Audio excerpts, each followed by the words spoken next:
Okay, so we filled up our oil tank at the beginning of the year. It was at 3/8 of a tank. We filled it up with about $700 worth of oil, and it still reads 3/8 of a tank, as you can see. And so we're gonna figure out what's going on with this thing. These old rusty tanks. We got a 2-tank system. We should have more than 3/8 of a tank in there, is my guess. So what we're going to do is we're going to take off these screws right here.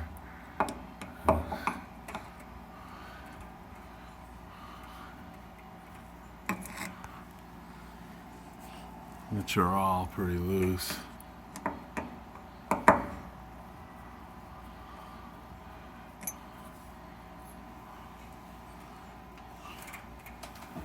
Actually,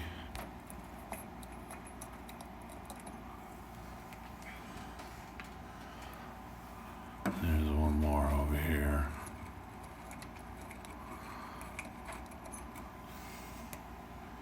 All right, set that down. Flip this thing off.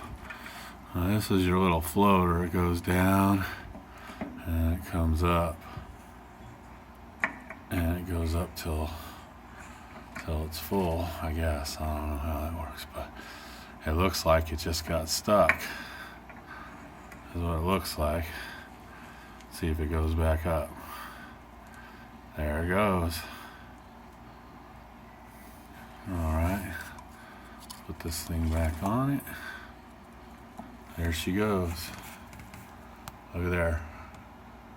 That's where she's at. 5/8 of a tank. So if it ever seems like your floater is unstuck, that's how you fix it. Thank you. See you again sometime.